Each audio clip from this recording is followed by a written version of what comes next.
నమస్కారం city news కి స్వాగతం. రాబోయే రోజుల్లో తెనాలి మండల పరిధిలో 10,000 మొక్కలను నాటే కార్యక్రమం చేపట్టనున్నట్లు మంత్రి నాదెండ్ల మనోహర్ వెల్లడించారు. వన మహోత్సవంలో భాగంగా తెనాలి మండలం ఎరకలపూడి గ్రామంలో మంత్రి నాదెండ్ల మనోహర్ మొక్కలు నాటారు. ఆంధ్రప్రదేశ్ ప్రభుత్వం నిర్వహిస్తున్న వన మహోత్సవం కార్యక్రమంలో భాగంగా గ్రామస్తులతో కలిసి మొక్కలు నాటి విద్యార్థులతో మొక్కలు నాటించారు. అనంతరం విద్యార్థులకు స్కూల్ యూనిఫామ్స్ మంత్రి నాదెండ్ల మనోహర్ పంపిణీ చేశారు. ఈ సందర్భంగా ఆయన మాట్లాడుతూ పచ్చదనం పెంచే క్రమంలో రాష్ట్ర వ్యాప్తంగా చేపట్టిన ఈ వన మహోత్సవ కార్యక్రమంలో పాల్గొనవలసిన బాధ్యత ప్రతి ఒక్క పౌరుడిపై ఉందన్నారు. పచ్చదనం పెంచాలి, దానిలో అందరూ భాగస్వాములు కావాలి అన్న ఉప ముఖ్యమంత్రి పవన్ కళ్యాణ్ ఆలోచన మేరకు ప్రతి గ్రామంలో చేపట్టిన చిన్న ప్రయత్నమే ఈ వన మహోత్సవ కార్యక్రమం అన్నారు. రాష్ట్ర వ్యాప్తంగా 29% మాత్రమే, దానిని ఇంకా పెంచాల్సిన బాధ్యత మనందరిపై ఉందన్నారు.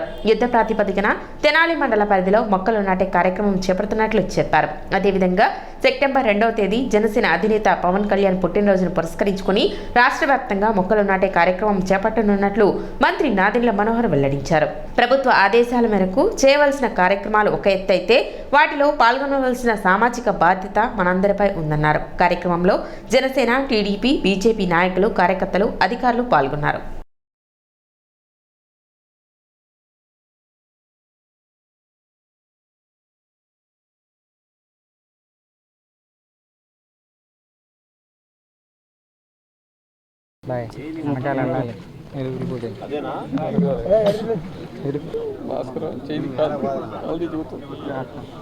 తిప్పుదామా దగ్గర రండి.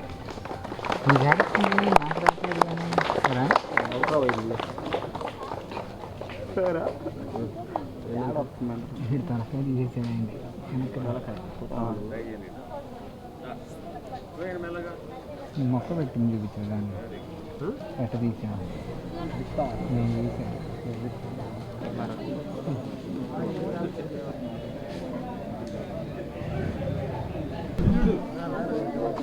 చెప్పాలి అలా పెట్టుకోకు.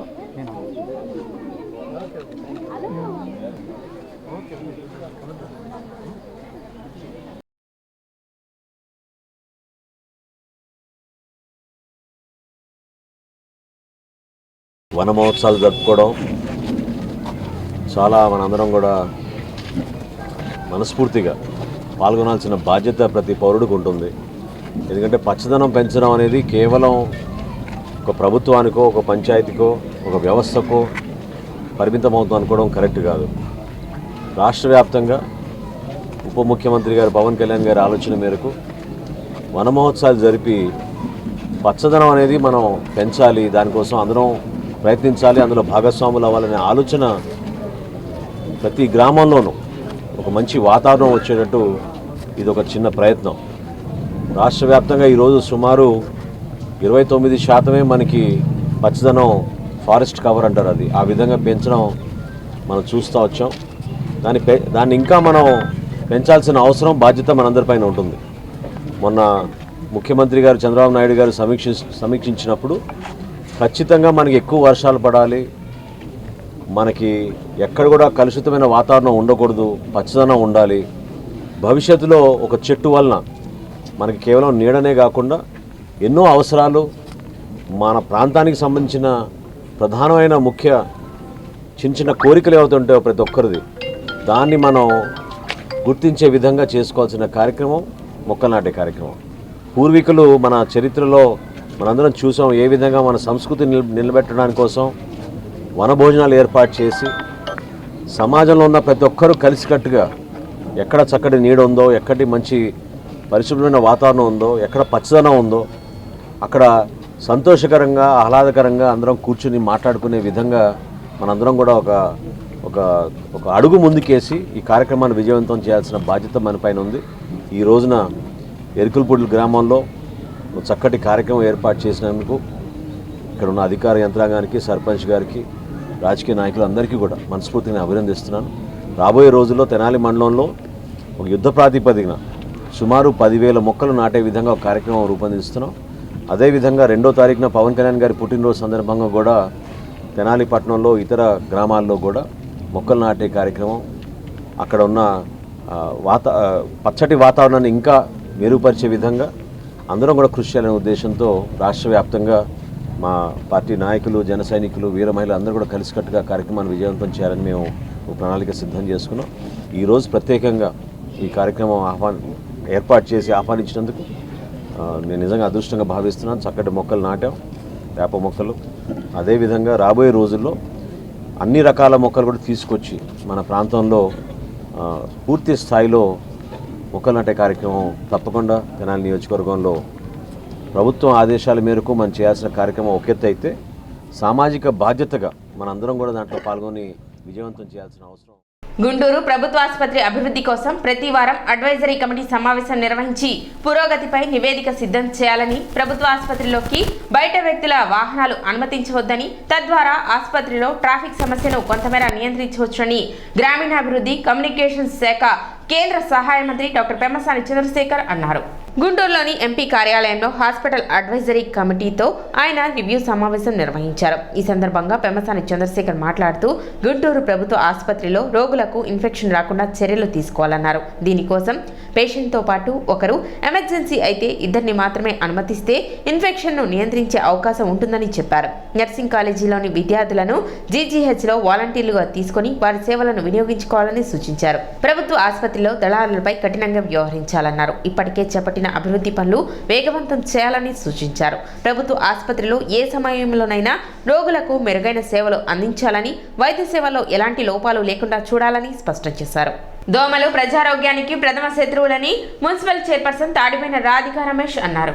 తెనాలి పురపాలక సంఘ కార్యాలయం సమావేశ మందిరం నందు మున్సిపల్ ఆరోగ్య శాఖ మరియు మలేరియా శాఖల సంయుక్త ఆధ్వర్యంలో ఫ్రైడే డ్రైడే కార్యక్రమంలో భాగంగా దోమల వలన కలుగు వ్యాధులపై డ్వాక్రా మహిళలకు, సిబ్బందికి అవగాహన కార్యక్రమం నిర్వహించారు. మున్సిపల్ చైర్పర్సన్ రాధికా రమేష్ మాట్లాడుతూ, ఇంటిలోనూ మరియు పరిసర ప్రాంతంలో నీటి నిల్వలు లేకుండా ప్రత్యేక శ్రద్ధ వహించాలని, పాత గృహోపకరణాలపై ఫ్రిజ్లు, వాటర్ కూలర్లు వినియోగించిన వస్తువులతో నీటి నిల్వ లేకుండా జాగ్రత్త పడాలన్నారు. దోమకాటు వల్ల అనారోగ్యం పాలవుతున్నారు.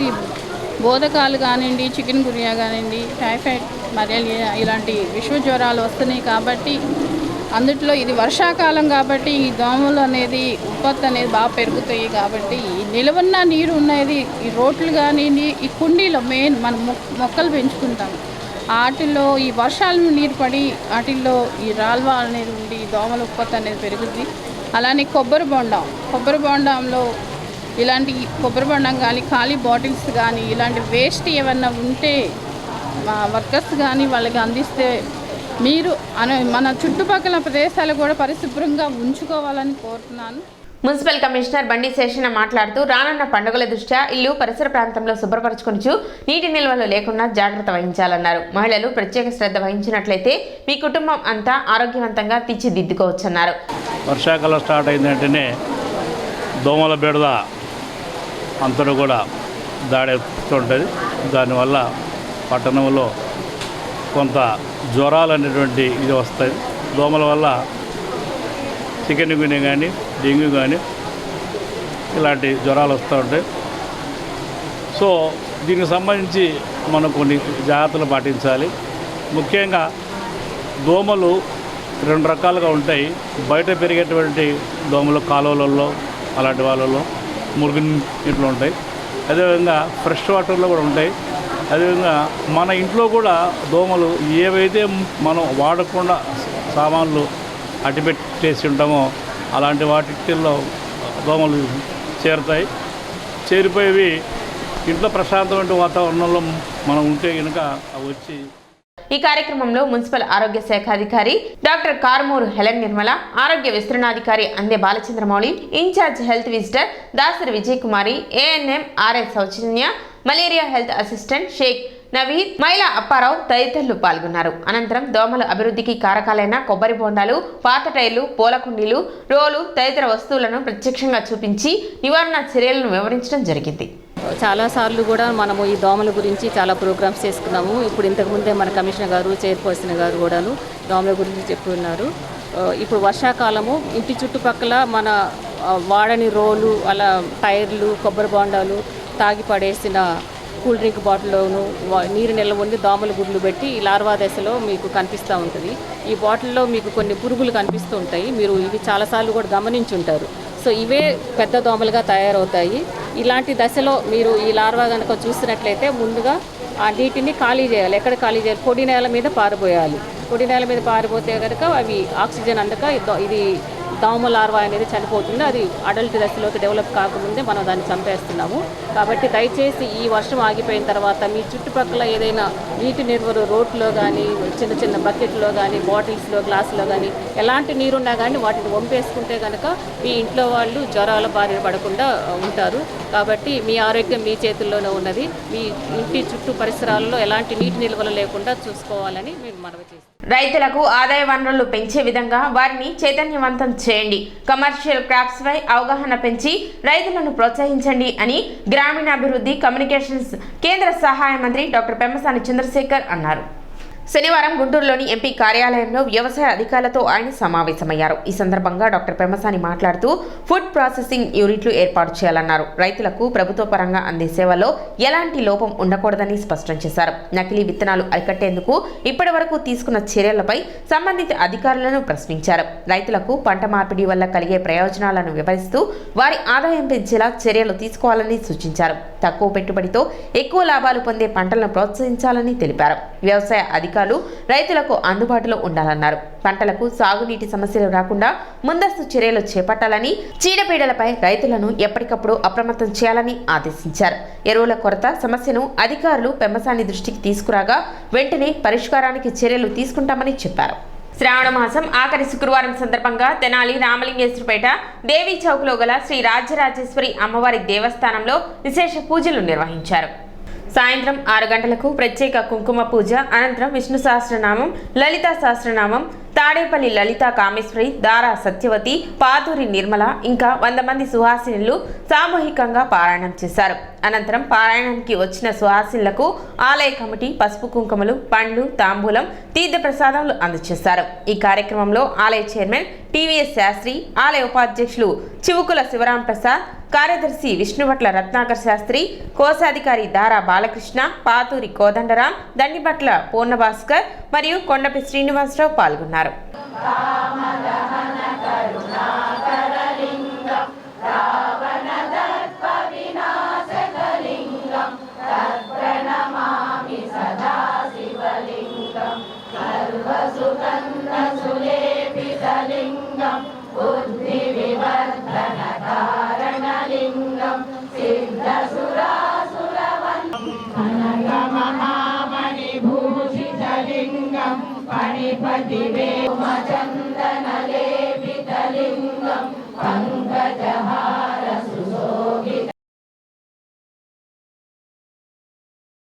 తెనాలి రామలింగేశ్వరపేట దేవీ చౌక్లో వేంచేసి ఉన్న శ్రీ రాజరాజేశ్వరి దేవి అమ్మవారి దేవస్థాన ప్రాంగణంలో గత 4 శుక్రవారాలు మంగళవారాల్లో శ్రావణ మాసం సందర్భంగా ప్రతి మంగళవారం, శుక్రవారం లలితా సహస్రనామ పారాయణ, విష్ణు సహస్రనామ పారాయణ ఇతోధికంగా జరుగుతున్నాయి. ఈ పారాయణలన్నింటిలో ప్రతి మంగళవారం, శుక్రవారం భక్తులు విశేషంగా పాల్గొన్నారు. ఇది 4వ శుక్రవారం. ఈ శుక్రవారం కూడా చాలా ఘనంగా పారాయణ, అర్చన కార్యక్రమాలు జరిగినాయి. అక్కడ అమ్మవారి దగ్గర అర్చన కార్యక్రమం పూర్తయింది. ఇప్పుడు ఇక్కడ లలితా సహస్రనామ పారాయణ, విష్ణు సహస్రనామ పారాయణ పూర్తయింది. ప్రతి వారం జరిగేటువంటి అర్చనలో పాల్గొన్న భక్తులందరికీ అమ్మవారు కృపా కటాక్ష వీక్షణాలు పుష్కలంగా ఉండాలని మేమందరం కోరుకుంటున్నాం. మా కమిటీ తరఫున ఈ కార్యక్రమాన్ని జయప్రదం చేసిన ప్రతి ఒక్కరికి పేరు పేరున ధన్యవాదాలు తెలియజేసుకుంటున్నాం. ఎయిమ్స్ లో చికిత్స పొందుతున్న పేషెంట్ ను పరామర్శించడానికి వచ్చిన వ్యక్తిపై ఎయిమ్స్ సెక్యూరిటీ సిబ్బంది మద్యం మత్తులో దాడి చేసి పేషెంట్ గా మార్చిన ఘటన వెలుగు చూసింది. 20 నిమిషాల పాటు విచక్షణ రహితంగా సెక్యూరిటీ సిబ్బంది పేషెంట్ బంధువుపై దాడి చేయగా గాయాల పాలై మంగళగిరి ప్రభుత్వ ఆసుపత్రిలో బాధితులు చేరారు. సదరు ఘటనపై మంగళగిరి పోలీస్ స్టేషన్లో ఫిర్యాదు చేసినప్పటికీ పోలీసులు స్పందించడం లేదంటూ బాధితుడు వాపోతున్నాడు.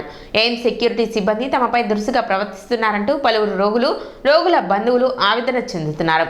తనపై దాడి చేసిన ఎయిమ్స్ సెక్యూరిటీ సిబ్బందిపై చర్యలు తీసుకొని తనకు న్యాయం చేయాలని బాధితుడు కోరుతున్నాడు. మా బంధువులు ఎయిమ్స్లో ఆపరేషన్ నిమిత్తం జాయిన్ అయ్యారు. వాళ్ళ దగ్గర డబ్బులు లేక పోగా నేను డబ్బులు భోజనము తీసుకొని 27వ తారీఖు సాయంత్రం 7:45 ఎయిమ్స్కి బండి మీద వెళ్ళాను. భోజనము డబ్బులు అన్నీ తీసుకొని 2 సెక్యూరిటీ గార్డులు ఏఎస్ రాజు రాజా అనే వాళ్ళిద్దరూ ఏమండి బండి ఇక్కడ పార్కింగ్ చేయకూడదు అన్నారు. సరే అని చెప్పేసి నేను వచ్చుండగా ఇంకొక సెక్యూరిటీ గార్డు వచ్చి నీ అమ్మ మొగుంట్రా ఎవడురా అడ్డం పడతావా నువ్వు ఇక్కడ బండి పెడతావని వాదోపవాదాలు ఆడి నాతోటి వెళ్ళిపోయాడు. వెళ్ళిపోయిన వెంటనే నేను వెళ్ళి పార్కింగ్ చేశాను. బండి పార్కింగ్ చేసుకొని భోజనం అవి తీసుకొని వస్తున్నాను.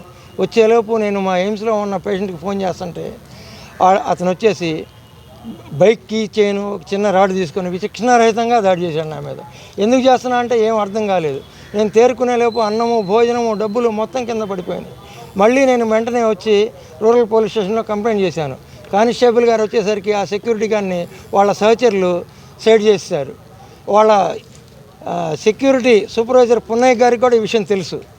పొద్దున్నే నేను ఎంక్వైరీ చేస్తే పొద్దున్నే మా సూపర్వైజర్ గారు వాళ్ళని తిట్టారు అది ఇది అని చెప్పారు. తర్వాత నేను మళ్ళీ వెళ్ళి గవర్నమెంట్ హాస్పిటల్కి వచ్చి ఎమ్మెల్సీ ట్రీట్మెంట్ చేయించుకున్నాను. నా పరిస్థితి బాగాలేదు. నా పళ్ళన్నీ ఇరిగిపోయినాయి. ఈ పన్ను కదిలిపోయింది. లోపల 2 పళ్ళు పగిలిపోయినాయి. తినడానికి పరిస్థితి లేదు. నిన్న కంప్లైంట్ చేశాను. ఇక్కడ గవర్నమెంట్ హాస్పిటల్ వారు గుంటూరుకి రిఫర్ చేశారు పళ్ళు చూపించుకోమని. సదరు కానిస్టేబుల్ గారికి ఫోన్ చేశాను, ఆయన రాలేదు. మళ్ళీ ఇప్పుడు జ్వరంతో ఉండి ఈ హాస్పిటల్కి వచ్చి ఇంజెక్షన్ చేయించుకొని వెళ్ళడానికి వచ్చాను. సిటీ న్యూస్ ఇంతటితో సమాప్తం. నమస్కారం.